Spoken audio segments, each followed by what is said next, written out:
அப்போஸ்தலர் 12.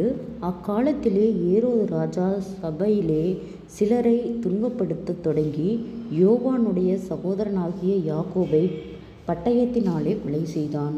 அது யூதருக்குப் பிரியமாயிருக்கிறதென்று அவன் கண்டு பேதுருவையும் பிடிக்கத் தொடங்கினான். அப்பொழுது புளிப்பில்லாத அப்பப் பண்டிகை நாட்களாயிருந்தது.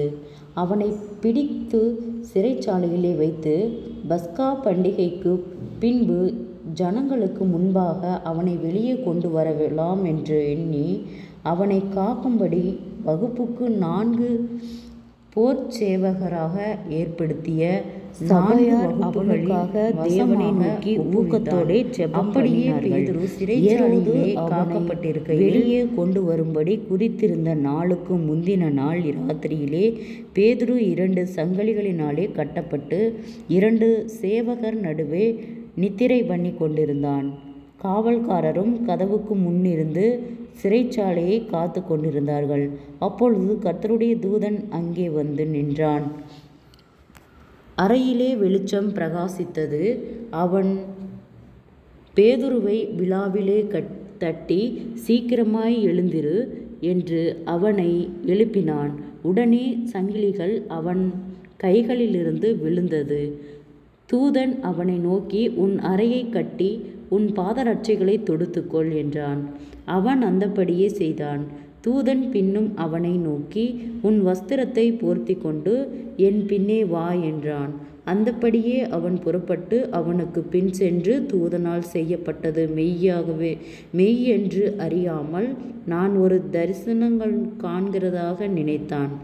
அவர்கள் முதலாங்காவலையும் 2ஆங்காவலையும் கடந்து நகரத்திற்குப் போகிற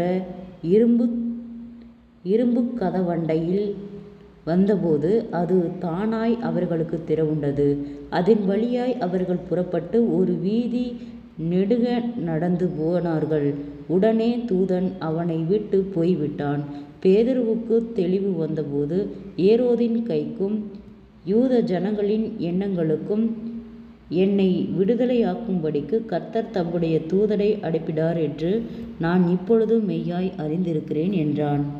அவன் இப்படி நிச்சயித்து கொண்டு மாற்கு என்னும் பேர் கொண்ட யோவானுடைய தாயாகிய மரியாள் வீட்டுக்கு வந்தான். அங்கே அநேகர் கூடி ஜெபம் பண்ணி கொண்டிருந்தார்கள். பேதுரு வாசல் கதவை தட்டினபோது ரோதை என்னும் பேர் கொண்ட ஒரு பெண் ஒற்று கேட்க வந்தாள். அவள் பேதுருவின் சத்தத்தை அறிந்து சந்தோஷத்தினால் கதவை திறவாமல் உள்ளே ஓடி, பேதுரு வாசலுக்கு முன்னே நிற்கிறார் என்று அறிவித்தாள்.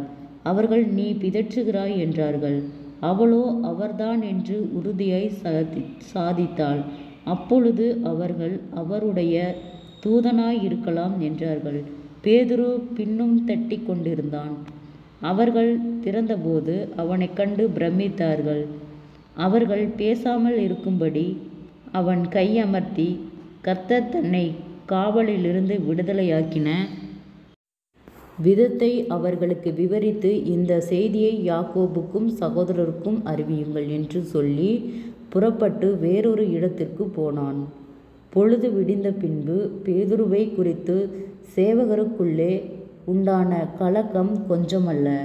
ஏரோது அவனை தேடி காணாமல் போனபோது காவல்காரரை விசாரணை செய்து அவர்களை கொலை செய்யும்படி கட்டளையிட்டு, பின்பு யூதேயா தேசத்தை விட்டு செசரியா பட்டணத்துக்குப் போய் அங்கே வாசம் பண்ணினான்.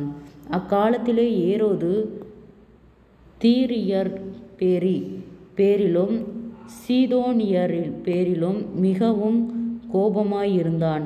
தங்கள் தேசம் ராஜாவின் தேசத்தினால் போஷிக்கப்பட்டபடியினால் அவர்கள் ஒருமனப்பட்டு அவனிடத்தில் வந்து ராஜாவின் வீட்டு விசாரணைக்காரனாகிய பிலாந்துவை தங்கள் வசமாக்கி சமாதானம் கேட்டுக்கொண்டார்கள்.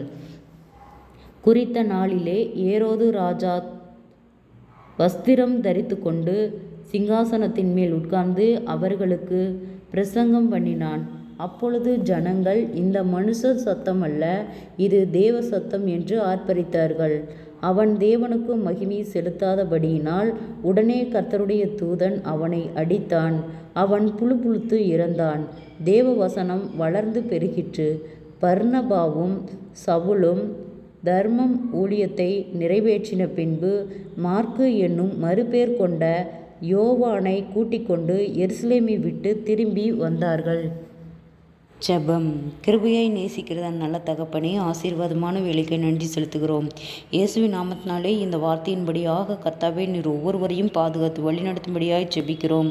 ஆண்டவரே, ஒருமித்து ஜெபிக்கும் போது கர்த்தாவே அநேக அற்புதங்களையும் அதிசயங்களையும் செய்கிற கர்த்தர். ஆண்டவரே, ஜனங்களுக்கு ஒரு மன சிந்தையும் ஆண்டவரே எல்லா சபைகளிலும் ஒன்று கூடி ஜெபிக்கக்கூடிய கிருபையும் வரத்தையும் வல்லமையும் கர்த்தர் கொடுக்கும்படியாய் ஜெபிக்கிறோம். அநேக போராட்டங்கள், பாடுகள், நிந்தைகள், அவமானங்கள், பொல்லாத ஆவியின் கிரியைகளுக்கு உன் பிள்ளைகளை நீர் விலக்கி பாதுகாத்து கொள்ளும். தேவையில்லாத வீண் பிரச்சனைகள், போராட்டங்கள், வீண் சிந்தைகள், ஆண்டவரே தடுமாற்றங்கள், பயங்கள், கலக்கங்கள், மன அழுத்தங்கள், பாரங்கள், முன்னோருடைய சாபக்கட்டுகள் இயேசுவின் நாமத்தில் விலகும்படியாய் ஜெபிக்கிறோம். ஆண்டவரே, என் சமூகம் உனக்கு முன்பாக செல்லும் என்று சொன்ன வார்த்தையின்படியாக கர்த்தாவே நீர் எங்களை வழிநடத்தும்படியாய் ஜெபிக்கிறோம். கர்த்தருடைய நாமம் மகிமைப்படும்படியாக எங்களை போஷித்து வழிநடத்தும். இம்மட்டும் உதவின எபினேசரே, இனிமேலும் நீர் எங்களுக்கு உதவ போதுமானவராய் இருக்கிறீர். இயேசுவின் நாமத்தினாலே ஒவ்வொருவரும் கையிட்டு செய்கிற வேலைகள், போகிற வருகிற பிரயாணங்கள், அவர்களுடைய தேவைகள் யாவையும் கர்த்தர் சந்தித்து பொறுப்பெடுத்து பாதுகாத்து வழிநடத்தும். சோர்ந்து போயிருக்கிற ஒவ்வொரு இருதயங்களையும் கர்த்தரே பலப்படுத்தும். நீதியின் வளகரத்தால தாங்கி வழி நடத்தும். அற்புதங்களை காணும்படி செய்யும். அதிசயமாய் பொறுப்படுத்தி வழிநடத்தும். இயேசுவின் மூலம் ஜெபங்களும் பிதாவே, ஆமேன்.